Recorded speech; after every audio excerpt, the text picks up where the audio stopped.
वाला गांधी मसला ऐसे होता है। सामाजिक न्याय देंगे, सबको मंचों से बड़ा बोल रहे हैं, हरियाणा में दलितों की बेइज्जती अपमान कर रहे हैं। ये तो पूरा देश देख रहा है, हरियाणा के दलित भी देख रहे हैं, और कुमारी सैलजा का अपमान पूरे देश के दलितों का अपमान है।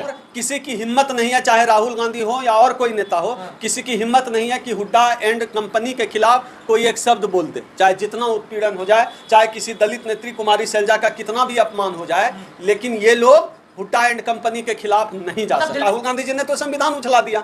अब इनको लगता है कांग्रेस पार्टी को कि अब ये जाएंगे कहां, कहीं तो रास्ता है नहीं, दलित को कांग्रेस के पास ही आना है। लेकिन कांग्रेस पार्टी को यह समझना चाहिए कि आप दलितों को ज़्यादा दिन तक ठग नहीं सकते हैं। ये ठीक बात है कि आज की तारीख में हमारा दुश्मन नंबर 1 जो है भारतीय जनता पार्टी है। सैलजा का कद लगातार बहुत बढ़ा है और पूरे प्रदेश से मांग उठने लगी कि जो है कुमारी सैलजा को मुख्यमंत्री का उम्मीदवार बनाया जाए। लेकिन कांग्रेस पार्टी क्या है, यह तो जाटों की गुलाम है। इनको तो लगता है कि जाट हैं तो सब कुछ है। शेखर और मायावती जितने मजबूत होंगे, आप उतने मजबूत होंगे। ये बात दलितों को, खास तौर पे बहुजनों को ये बात ठीक से समझ लेनी चाहिए। कांग्रेस और भाजपा के मजबूत होने से दलित कभी मजबूत नहीं होने जा रहा। आप देख रहे हैं पब्लिक आवाज टीवी।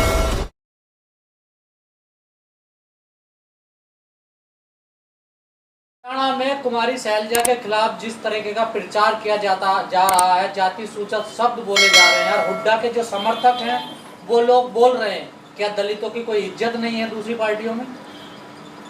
हर जगह यही हालत है दलितों के साथ। दलितों का सम्मान कहाँ है? और ख़ास तौर पे ये दो जो राजनीतिक दल हैं, इन राजनीतिक दलों में जो है दलितों की भागीदारी देख लीजिए, समझ लीजिए। भारतीय भाजपा में तो कम से कम भागीदारी भी मिलती है। मैं हमेशा बोलता हूँ, संगठन के स्तर पे या किसी भी स्तर पे भारतीय जनता पार्टी में जो है भागीदारी भी मिलती है। लेकिन ये जो कुमारी सैलजा जी वाला जो मामला है, ये तो बड़ा गंभीर प्रश्न है। हुआ क्या, हरियाणा में कुमारी सैलजा का कद लगातार बहुत बढ़ा है और पूरे प्रदेश से मांग उठने लगी कि जो है कुमारी सैलजा को मुख्यमंत्री का उम्मीदवार बनाया जाए। लेकिन कांग्रेस पार्टी क्या है, यह तो जाटों की गुलाम है। इनको तो लगता है कि जाट हैं तो सब कुछ हैं, और दलितों के बारे में इनके मन में धारणा बनी हुई है कांग्रेस पार्टी की, ये जाएगी कहाँ, क्योंकि राहुल गांधी जी ने तो संविधान उछला दिया। अब इनको लगता है कांग्रेस पार्टी को कि अब ये जाएंगे कहाँ, कहीं तो रास्ता है नहीं, दलित को कांग्रेस के पास ही आना है। लेकिन कांग्रेस पार्टी को यह समझना चाहिए कि आप दलितों को ज़्यादा दिन तक ठग नहीं सकते हैं। ये ठीक बात है कि आज की तारीख में हमारा दुश्मन नंबर 1 जो है भारतीय जनता पार्टी है। ये ठीक बात है कि दलितों को अगर चुनने का मौका मिला भाजपा और कांग्रेस में तो कांग्रेस को चुनेगी। लेकिन याद रखिएगा कि दलित जो है कांग्रेस का भी बंधुआ मजदूर नहीं है। अगर इस तरह अपमान जिस तरह से कुमारी सैलजा का किया गया है, मुझे लगता है कि हरियाणा के दलित विचार कर रहे हैं नए विकल्प की ओर, और नए विकल्प की कमी नहीं है। इस बार भाई चंद्रशेखर भी चुनाव लड़ रहे हैं। मैं तो हरियाणा के दलितों से अपील करूंगा कि जहां भी आज़ाद समाज पार्टी का उम्मीदवार चुनाव लड़ रहा है, आज़ाद समाज पार्टी को वोट दीजिए। और एक ये जो परसेप्शन बनाया जाता है ना कि ये वोट काटने वाला है, जीतेगा नहीं, इस परसेप्शन से दूर हटिए, अपने लोगों को मजबूत करिए। याद रखिए, चाहे बहन मायावती हो चाहे भाई चंद्रशेखर हो, ये मजबूत होंगे चाहे जीत हार कुछ भी है। चंद्रशेखर और मायावती जितने मजबूत होंगे, आप उतने मजबूत होंगे। ये बात दलितों को, खास तौर पे बहुजनों को ये बात ठीक से समझ लेनी चाहिए। कांग्रेस और भाजपा के मजबूत होने से दलित कभी मजबूत नहीं होने जा रहा है। इस देश में मायावती जी मजबूत होंगी, भाई चंद्रशेखर मजबूत होंगे, तभी जो है दलित मजबूत होंगे। अच्छी बात है कि हरियाणा में बहन मायावती जी भी लड़ रही हैं और भाई चंद्रशेखर भी लड़ रहे हैं। मैं अपील करता हूं सब लोग, आज के समय में संसद भवन की सबसे बड़ी आवाज़ भाई चंद्रशेखर। लोग कहते हैं वोट कटवा हार, मैं ऐसा नहीं मानता हूं। अपने आदमी को वोट देना है, अपने आदमी को जिताइए, पूरी ताकत लगाइए। दलितों के लिए ये मामला कभी भी मेरा अपना व्यक्तिगत मानना रहा है कि कोई भी चुनाव हो, दलितों के लिए कभी भी कोई भी चुनाव सिर्फ चुनाव जीतने, सांसद विधायक बनने का मामला नहीं होता है। दलितों के लिए कोई भी चुनाव अपने आत्मसम्मान का मामला होता है। हम चुनाव में सीट नहीं जीतते, हम आत्मसम्मान जीतते हैं। हम चुनाव में यदि हमारा कोई एक भाई भी विधायक बनता है, विचारधारा का व्यक्ति, तब लगता है कि बाबा साहब जो कारवां लेकर चले थे उस कारवां को एक मंजिल और मिली। इसलिए हमारे लिए चुनाव बहुत भावुक कर देने वाला मसला ऐसी सामाजिक न्याय देंगे सबको, मंचों से बड़ा बोल रहे हैं, हरियाणा में दलितों की बेइज्जती अपमान कर रहे हैं। ये तो पूरा देश देख रहा है, हरियाणा के दलित भी देख रहे हैं, और कुमारी शैलजा का अपमान पूरे देश के दलितों का अपमान है। चाहे किसी भी पार्टी में हो, अगर दलित भाई के साथ, दलित बहन के साथ अपमानजनक बात होगी, चाहे कोई राजनीतिक दल हो, हम उनके खिलाफ करें। कांग्रेस पार्टी में हुड्डा के समर्थक लगातार बहन कुमारी शैलजा के खिलाफ बोल रहे हैं, अपमानजनक भाषा का प्रयोग कर रहे हैं, और उनको लगता है कि इसके बावजूद हरियाणा का दलित कांग्रेस को वोट देगा। इस गलतफहमी में न रहें। दलित को आप अब बरगला नहीं सकते। वोट के तौर पे हमने आपका साथ दिया, अयोध्या भी जिताकर हमने जो है इंडिया गठबंधन की थैली में दिया है। अब इनको गलतफहमी हो गई है कि दलित उनका बपौती वोट है। दलित किसी का बपौती वोट नहीं है। हमारे आत्मसम्मान से खिलवाड़ करोगे तो तुमको दलितों का वोट नहीं मिलेगा। और इस बार हरियाणा में हरियाणा के दलित कांग्रेस पार्टी को वोट नहीं करने जा रहे हैं। लेकिन 2005 से 2014 तक हुड्डा वहां पर मुख्यमंत्री रहे, सबसे ज्यादा अत्याचार दलितों पे हुए, बड़े बड़े कांड हुए, बड़ी लिस्ट है, चाहे मिर्चपुर हो, गुवाना हो, तमाम कांड हुए। देखिए, और कांग्रेस फिर भी हुड्डा को आगे दे रही है। नहीं, बिल्कुल ये सच बात है। और कांग्रेस पार्टी हमेशा से दलितों को स्पेस कहाँ देती? दलितों को तो बहुत कम स्पेस है। ये तो समझिए कि राहुल गांधी के व्यक्तिगत प्रयास से जो है, अभी खड़गे जी अध्यक्ष हैं, नहीं तो कांग्रेस का जितना सवर्णवादी ढांचा है, कांग्रेस का जितना मनुवादी ढांचा है, उतना तगड़ा मनुवादी ढांचा तो बीजेपी आरएसएस का भी नहीं है। बीजेपी आरएसएस में भी आपको डिसीजन मेकिंग जगह पर थोड़े बहुत दलित दिख जाएंगे, लेकिन कांग्रेस में आप दिया मोमबत्ती जलाकर खोजते रह जाइए, दलित पिछड़ा आपको बोलने वाला नहीं दिखेगा, काम करने वाला नहीं दिखेगा, डिसीजन मेकिंग वाली जगह पर नहीं दिखेगा। ये एक सच्चाई है। ऐसे ही थोड़े सांपनाथ और नागनाथ कहा गया है। ये एक सच्चाई है कि कांग्रेस के मूल ढांचे में, मूल संगठन में कहीं भी दलित नहीं है। डिसीजन मेकिंग के पोजीशन पे कहीं भी दलित नहीं दिखता है। तो फिर ये दोहरा चेहरा क्यों है राहुल गांधी का? क्यों नहीं बोल रहे? आपने मल्लिकार्जुन खड़गे का नाम लिया, वो भी नहीं बोल रहे। हरियाणा में अपमान हो रहा है दलित नेता का। देखिए, अब देखिए क्या है, ये एक बात तो राजनीतिक है, लेकिन ये बात सच है कि कांग्रेस की ताकत हरियाणा में जाट है, ये सब लोग जानते हैं। और किसी की हिम्मत नहीं है, चाहे राहुल गांधी हो या और कोई नेता हो, किसी की हिम्मत नहीं है कि हुड्डा एंड कंपनी के खिलाफ कोई एक शब्द बोल दे, चाहे जितना उत्पीड़न हो जाए, चाहे किसी दलित नेत्री कुमारी शैलजा का कितना भी अपमान हो जाए, लेकिन ये लोग हुड्डा एंड कंपनी के खिलाफ नहीं जा सकते। दिल्ली हाईकमान ने घुटने टेक दिए हुड्डा के सामने। सब हरियाणा में सिर्फ हुड्डा ही हुड्डा। कांग्रेस को लगता है कि हुड्डा ही है। दलितों का वोट है, वो कहाँ जाएगा फिर? वो इनको यही गलतफहमी हो गई है कि यह जो 22% दलित है ना, ये कांग्रेस की तरफ 2-4% काट के आ जाएगा, क्योंकि संविधान दिखाया गया है 2024 के चुनाव में। लेकिन इस गलतफहमी में न रहे। मैं बार बार चेता रहा हूँ, दलितों को मूर्ख समझना बंद कर दीजिए, दलितों को राजनीतिक रूप से बेवकूफ़ समझना बंद कर दीजिए। दलित इतना समझता है कि आत्मसम्मान से बढ़कर हमारे लिए कुछ नहीं।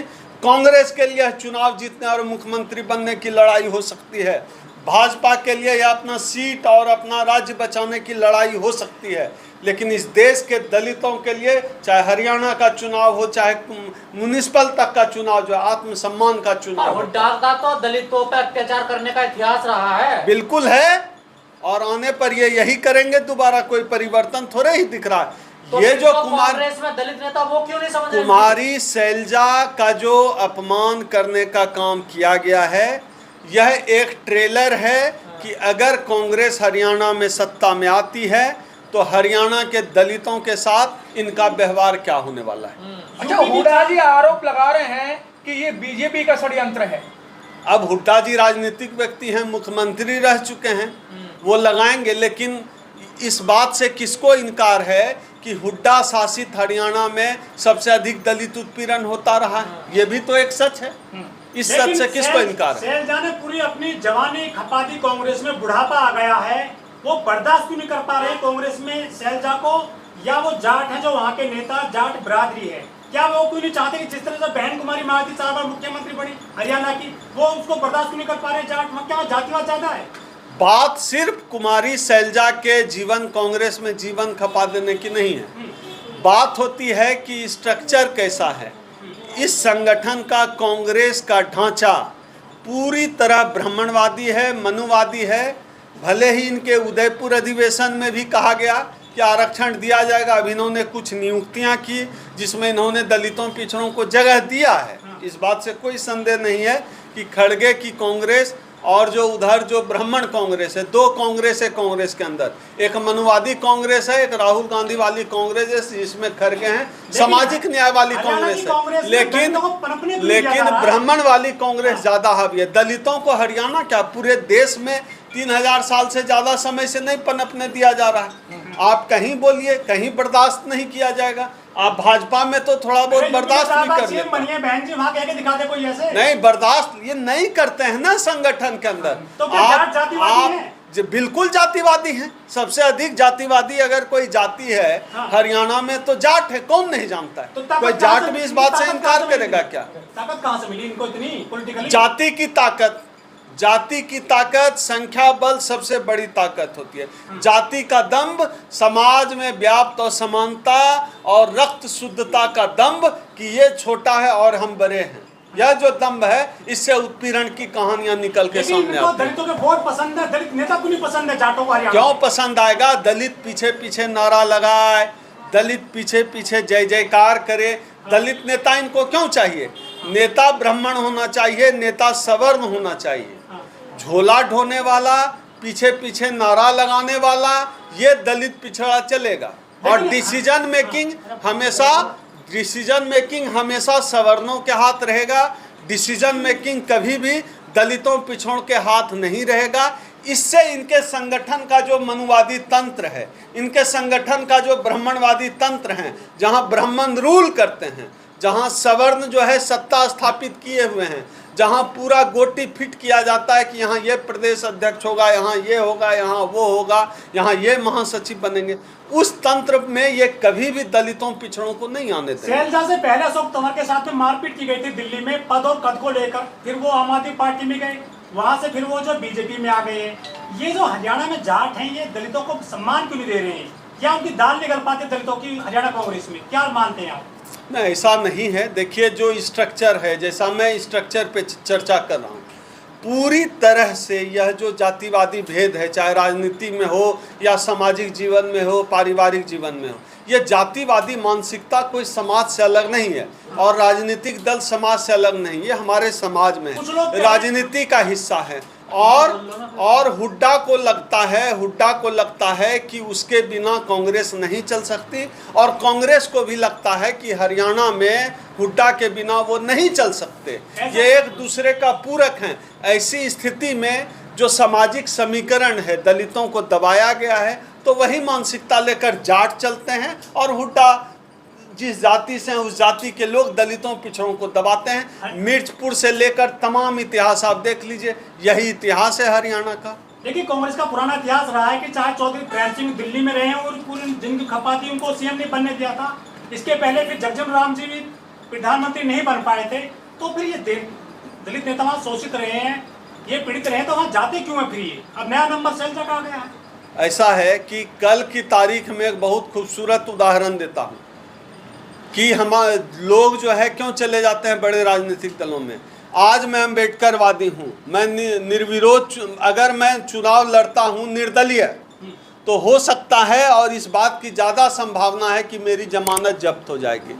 वहीं मैं भारतीय जनता पार्टी या कांग्रेस का टिकट लेकर या आम आदमी पार्टी का टिकट लेकर चुनाव लड़ता हूँ तो मेरी जीत 90% तो पक्की है। तो जो समाज 24 कैरेट नेता खोजता है, उस समाज को अपने ऊपर भी विचार करना चाहिए कि समाज 24 कैरेट नेता को वोट भी दे और वोट का जो पावर है उसको डेवलप करे पॉलिटिकल फोर्स के रूप में। लेकिन डॉक्टर उदित राज भी चुनाव हार गए।